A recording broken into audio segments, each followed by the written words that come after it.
Doc, pwede pa quickie? Okay. Doc, bakit ba nagkakaroon ng slip disc? At pwede pa ba i-correct yun? Yes, pwede pa pong i-correct ang slip disc. Depende sa strength ng inyong buto. Ngayon kasi kaya nagkakaroon ng slip disc because mahina yung tendons and ligaments as well as pag tumatanda tayo, walang vitamin D3.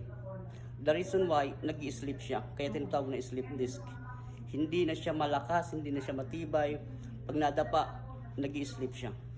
Yun po ang dahilan. Pero meron nangyayari rin kahit sa mga middle age pa lang eh. Yung hindi naman talaga matandang-matanda. So bakit nangyayari yun? Maaga pa lang. May mga pangyayari na ang joint natin ay mahina kahit ikaw ay bata pa. Kasi hindi naman lahat ng ina ay sapat ang kinakain na nutrisyon sa katawan habang siya ay nagbubuntis. That's why pag nanganak yung nanay, lumabas yung bata, may problema yung baby. Opo. So mula pa pagkabata pala yung Yes, problema dapat bugbugin ng supplement, folic acid, vitamin D3 and calcium, ayun lang. Habang nagbubuntis. So paano kung kunyari na ipanganak na yung bata, hindi ba pwedeng agapan yun? Pagkakaroon niya ng pagkahina ng buto? Through milk?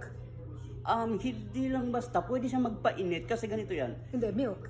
Gatas, Yes. Kailangan mag-produce na ang nanay niya ng maraming calcium. Hindi lang basta milk kasi ang milk mayroong siyang carbohydrates, hindi lang basta gano'n. So ang kailangan niya, compact siya ng calcium like malunggay, no? So yun, compact siya ng calcium. So yun ang kailangan niyang i-take, no? Kailangan din niya nagpapa-araw-araw kasi kailangan ng vitamin D3 kasi ang nag-a-absorb po ng calcium sa bones ay ang D3. Pag wala nun at puro calcium, mahina pa rin. Nako. Yes po. Kaya pala yung mga nagko-call center, nako. Kailangan nagpapa-araw pala. That's right. Opo.